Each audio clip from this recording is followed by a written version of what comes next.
Bismillahirrahmanirrahim. Assalamualaikum warahmatullahi wabarakatuh. Perkenalkan, nama saya Yunisa, mahasiswi dari Prodi MPI kelas 2E dengan NIM 121201080. Untuk kali ini saya akan membahas tentang teknik bimbingan dan konseling. Video ini dibuat sebagai tugas individu dari mata kuliah bimbingan dan konseling dosen pengampu Ibu Neng Gustini MPD MAG. Nah, pada dasarnya pekerjaan konseling merupakan pekerjaan profesional yang di dalamnya itu melaksanakan tugas-tugas yang harus profesional juga gitu. Seorang konselor perlu memiliki pemahaman dan keterampilan yang memadai. Nah, teknik ini sehingga diperlukan dan dibutuhkan dalam bimbingan dan konseling supaya bantuan yang diberikan kepada siswa atau kliennya itu akan berjalan dengan efektif. Nah, di sini ada beberapa teknik bimbingan dan konseling, mungkin minggu kemarin sudah sedikit disinggung oleh pemateri kelompoknya.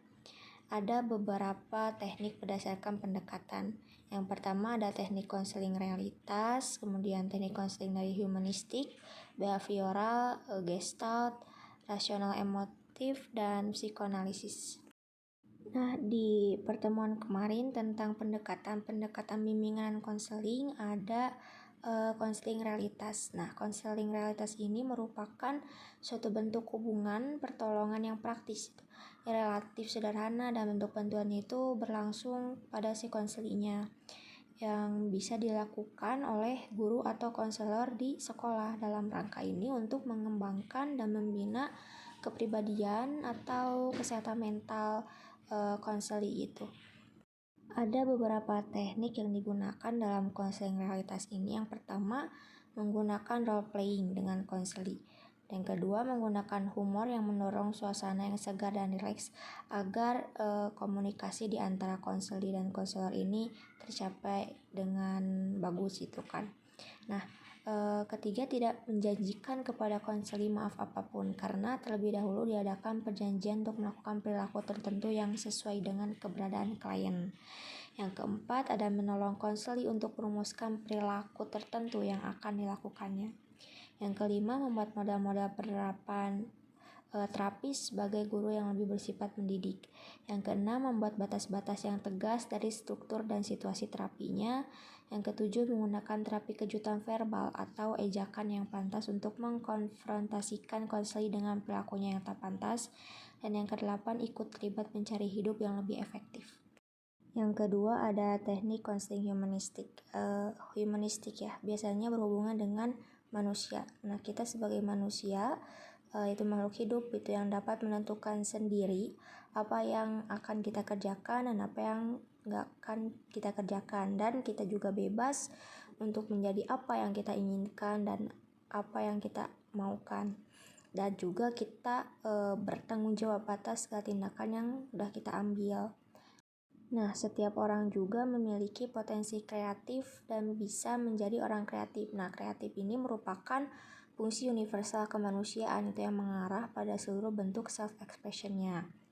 Dan juga gitu teknik konseling humanistik ini bisa memperbaiki dan mengoptimalkan kesadaran individu dari manusianya gitu akan keberadaan dan menerima jati dirinya sesuai dengan apa adanya. Nah, ada teknik-teknik yang dapat diterapkan dalam teknik konseling humanistik ini. Yang pertama dan meliputi acceptance atau penerimaan di antara konselor dari si konselinya. Kemudian respect, rasa hormat, understanding, pemahaman, kemudian resilience, menenteramkan hati. Si konselor ini bisa memberikan nasihat yang jadinya menenteramkan hati si konseli. Kemudian encouragement limited questioning, si konselornya memberikan pertanyaan terbatas kepada si konselinya biar nanti terjadi reflection atau pertanyaan balik dari si konseli sehingga komunikasi di antara keduanya tidak kaku. Nah, dengan adanya teknik-teknik ini gitu, berharap bahwa si konselingnya bisa memahami dan menerima diri dan lingkungannya dengan baik gitu. Kemudian bisa mengambil keputusan yang tepat, bisa mengarahkan dirinya gitu dan mewujudkan dirinya bahwa sesungguhnya dia itu bisa. Kemudian yang ketiga ada teknik konseling behavioral. Sedikit bahwa sebenarnya manusia ini adalah makhluk relatif dan tingkah lakunya ini dikontrol oleh faktor-faktor dari luar. Misalnya manusia ini memulai kehidupannya dengan memberikan reaksi kepada lingkungannya, dan interaksi ini menghasilkan pola-pola perilaku yang akan membentuk kepribadian manusianya. Nah, tingkah laku ini pada individu biasanya dipengaruhi oleh keputusan yang ketidakpuasan yang diperolehnya, bahwa manusia ini bukanlah hasil dari dorongan sadar nggak sadar gitu, melainkan hasil belajar itu. Nah, sehingga sifat ini bisa dirubah dan bisa memanipulasi dengan mengkreasikan kondisi-kondisi pembentukan dari tingkah laku tersebut. Nah, ada teknik-teknik yang digunakan pada konseling behavioral ini. Yang pertama adalah latihan asertif. Latihan asertif ini digunakan untuk melatih klien yang mengalami kesulitan dalam menyatakan diri bahwa tindakannya ini layak atau tidak layak gitu. Nah, latihan ini juga bisa berguna gitu, yaitu untuk membantu si individunya agar tidak mampu mengungkapkan perasaan tersinggung, kesulitan menyatakan tidak gitu, mengungkapkan afeksi dan respon positif lainnya gitu. Nah, biasanya cara yang digunakan itu dengan permainan peran atau diskusi kelompok juga bisa diterapkan dalam latihan asertif ini. Yang kedua ada desensitisasi sistematis. Nah, teknik ini merupakan teknik yang memfokuskan bantuan untuk menenangkan si klien dari ketegangan yang dialaminya gitu, dan mengajarkan si klien untuk rileks gitu. Nah, jadi desensitasi sistematis ini merupakan teknik relaksi itu agar si klien tidak bisa menghapus tingkah laku yang negatif, yang biasanya kecemasan, kemudian respon yang dengan tingkah laku yang membingungkan. Kemudian lanjut tentang pengkondisian aversi. Nah, teknik ini digunakan untuk menghilangkan kebiasaan buruk. Maksudnya ini untuk meningkatkan kepekaan si klien gitu, agar mengamati respon pada stimulus yang disenanginya gitu. Nah, biasanya karena tingkah laku yang tidak dikehendakinya muncul gitu, ini akan mengakibatkan si stimulus ini juga akan muncul, sehingga pengkondisian aversi ini sangat membantu untuk klien yang seperti itu. Dan yang keempat ada pembentukan tingkah laku model. Nah, teknik ini bisa digunakan untuk membentuk tingkah laku baru pada kliennya gitu, dan juga memperkuat tingkah laku yang dulu sudah dibentuk. Kemudian teknik konseling gestalt. Nah, konseling gestalt ini sedikit menyinggung bahwa manusia bukan hanya semata-mata tentang bagian-bagian organ-organ hati, jantung, otak, dan sebagainya, melainkan manusia itu merupakan suatu koordinasi yang semua bagian itu integrasi sebagai pemikiran, perasaan, dan tingkah lakunya. Kemudian ada beberapa teknik konseling dari Gestalt ini. Yang pertama, permainan dialog. Teknik ini dilakukan dengan cara si klien dikondisikan untuk mendialogkan dua kecenderungan. Misalkan kecenderungan top dog dan underdog. Top dog ini biasanya kekuatan yang mengharuskan menuntut, mengancam, sedangkan underdog ini keadaan ketika membela diri, lemah, tidak berdaya. Nah, dengan permainan dialog ini sehingga si klien bisa mengarahkan dirinya pada suatu posisi di mana ia harus berani mengambil risiko. Yang kedua ada latihan saya bertanggung jawab. Teknik ini merupakan untuk membantu si klien agar mengakui dan menerima perasaan-perasaannya daripada memproyeksikan perasaannya itu kepada orang lain. Misalkan dalam teknik ini konselor meminta klien membuat suatu pernyataan itu. Nah, kemudian ditambahkan pernyataan itu dengan kalimat saya merasa jenuh dan saya merasa tanggung jawab atas kejenuhan itu, atau bisa juga saya malas dan saya bertanggung jawab atas itu. Nah, teknik ini sedikit membantu untuk meningkatkan kesadaran si klien agar perasaan-perasaan yang mungkin selama ini ia pendam bisa ia ungkapkan. Yang ketiga ada bermain proyeksi. Proyeksi di sini artinya memantulkan kepada orang lain perasaan-perasaan yang dirinya sendiri tidak tahu itu mau melihat atau menerimanya. Yang keempat ada teknik pembalikan. Dalam teknik ini, konselor meminta klien untuk memakaikan peran yang berkebalikan dengan perasaan-perasaan yang berkeluhnya. Misalnya, konselor ini memberi kesempatan kepada klien untuk memainkan eksibisionis bagi klien pemalu yang berlebihan. Dan yang kelima ada tetap dengan perasaan. Teknik ini dapat digunakan untuk klien yang menunjukkan perasaannya atau suasana hatinya itu tidak menyenangkan atau ia sangat ingin menghindarinya. Nah, konselor ini bisa mendorong si klien untuk tetap bertahan dengan perasaan yang ingin dihindarinya itu. Karena kebanyakan klien ingin melarikan diri gitu dari stimulus yang menakutkan ini, maka konselor dalam hal ini tetap mendorong si klien untuk bertahan dengan ketakutan dan kesakitan perasaan yang dialaminya gitu. Dan juga mendorong si klien untuk menyelam lebih dalam ke dalam tingkah laku dan perasaannya yang ingin dihindarinya. Hal ini tuh bisa membuka atau membuat jalan baru lagi tuh menuju perkembangan kesadaran perasaan yang lebih gitu. Yang gak cukup hanya mengkonfrontasikan perasaan-perasaan yang ingin dihindarinya gitu, tetapi membutuhkan keberanian dan pengalaman untuk bertahan dalam kesakitan perasaan yang pernah ia alaminya untuk dihindari gitu. Yang kelima ada teknik konseling rasional emotif. Nah, pada dasarnya manusia ini adalah makhluk yang unik gitu, yang memiliki kecenderungan untuk berpikir rasional dan irasional. Ketika berpikir dan bertingkah laku rasional mungkin akan efektif, bahagia, dan kompeten gitu. Tetapi ketika berpikir dan bertingkah laku irasional itu, individu itu akan menjadi tidak efektif.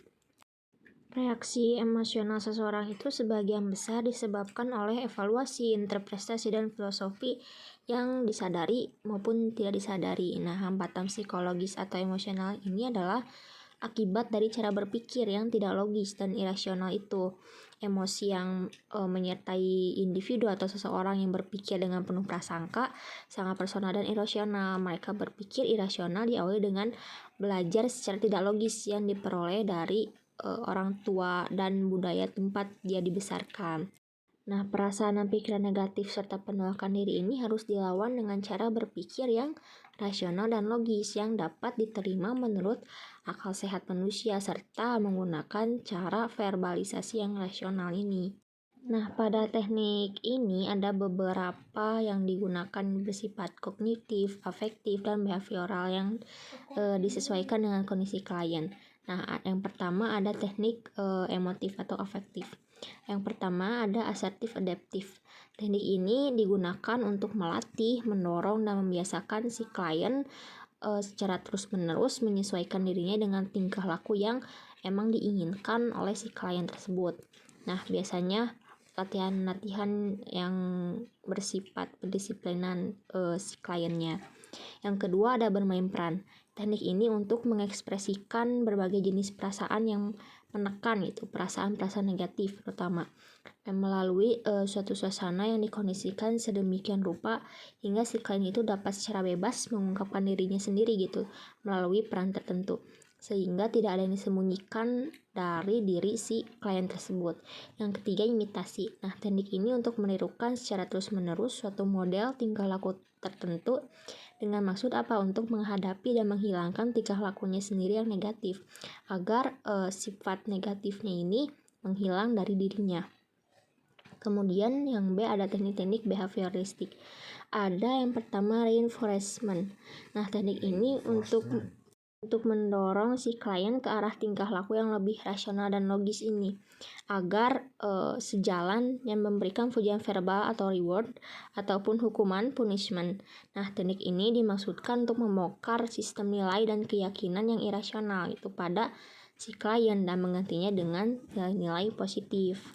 Kemudian social modeling. Nah, teknik ini untuk membentuk tingkah laku yang baru pada si klien. Teknik ini dilakukan agar si klien dapat hidup dalam suatu model sosial yang diharapkan dengan cara imitasi atau meniru, mengobservasi dan menyesuaikan dirinya dan menginternalisasikan norma-norma dalam sistem model sosial dengan masalah tertentu yang disiapkan oleh si konselornya. Kemudian ada teknik-teknik kognitif. Yang pertama ada homework assignment. Teknik ini dilaksanakan biasanya dalam bentuk tugas-tugas rumah gitu untuk melatih, membiasakan diri menurut pola atau tingkah laku yang diharapkan si konselor terhadap si kliennya. Nah, dengan tugas rumah yang diberikan itu diharapkan si klien ini dapat mengurangi atau menghilangkan ide-ide perasaan yang tidak rasional tadi, yang tidak logis, dan bisa mempelajari bahan-bahan tertentu yang udah ditugaskan. Nah, tujuannya untuk mengubah aspek-aspek kognisinya yang keliru gitu. Teknik ini juga dimaksudkan untuk membina dan mengembangkan sikap-sikap, tanggung jawab, kepercayaan diri, serta kemampuan untuk pengarahan diri si kliennya. Kemudian ada latihan asertif. Nah, teknik ini untuk melatih keberanian klien dalam mengekspresikan tingkah laku tertentu yang diharapkan melalui bermain peran, latihan, meniru gitu. Nah, maksud utamanya adalah untuk mampu mendorong si klien mengekspresikan berbagai hal yang berhubungan dengan emosinya, membangkitkan kemampuan klien dalam mengungkapkan hak asasinya, dan juga mendorong si klien untuk meningkatkan kepercayaan dan kemampuan dirinya. Dan yang keenam ada teknik konseling psikoanalisis. Nah, psikoanalisis ini biasanya yang berhubungan dengan psikis si kliennya. Nah, ada beberapa teknik yang digunakan. Yang pertama ada asosiasi bebas, yaitu mengupayakan si klien untuk menjernihkan atau mengikis alam pikirannya dari alam pengalaman masa lalunya. Fungsinya adalah supaya si klien ini bisa mengungkapkan pengalaman masa lalu dan menghentikan emosi-emosi yang berhubungan dengan pengalaman traumatik masa lalunya, atau biasa juga disebut dengan katartis. Yang kedua ada analisis mimpi. Nah, pada analisis mimpi ini si klien diminta untuk mengungkapkan kejadian-kejadian tentang mimpinya dan konselor berusaha untuk menganalisis. Teknik ini biasanya digunakan untuk menilik masalah-masalah yang belum terpecahkan. Nah, menurut Freud, mimpi ini bisa ditafsirkan sebagai jalan raya mengekspresikan keinginan-keinginan dan kecemasan yang tidak disadari. Sehingga dalam mimpi ini si konselor bisa tahu tentang si diri klien. Yang ketiga ada interpretasi, yaitu mengungkapkan apa saja yang terkandung di balik apa yang dikatakan klien, baik dalam asosiasi bebas, mimpi, resistensi, dan transportasi kliennya. Nah, kemudian ada analisis resistensi. Nah, resistensi ini berarti penolakan. Analisis resistensi ini ditunjukkan untuk menyadarkan si klien terhadap alasan-alasan terjadinya penolakan. Dan yang terakhir ada analisis transferensi. Transferensi ini adalah kegiatan mengalihkan, bisa berupa perasaan dan harapan masa lalu. Nah, dalam hal ini si klien ini diupayakan untuk menghidupkan kembali pengalaman dan konflik masa lalu yang terkait dengan masalah cinta, kebencian, kecemasan, atau supaya si kliennya bisa dibawa dari masa lalu ke masa sekarang. Nah, kegiatan ini supaya si konselor bisa tahu atau kejadiannya bisa terungkap dengan transparansi tersebut. Mungkin cukup sekian materi yang bisa saya sampaikan tentang teknik-teknik bimbingan dan konseling. Terima kasih atas perhatiannya, kurang lebihnya mohon dimaafkan. Wassalamualaikum warahmatullahi wabarakatuh.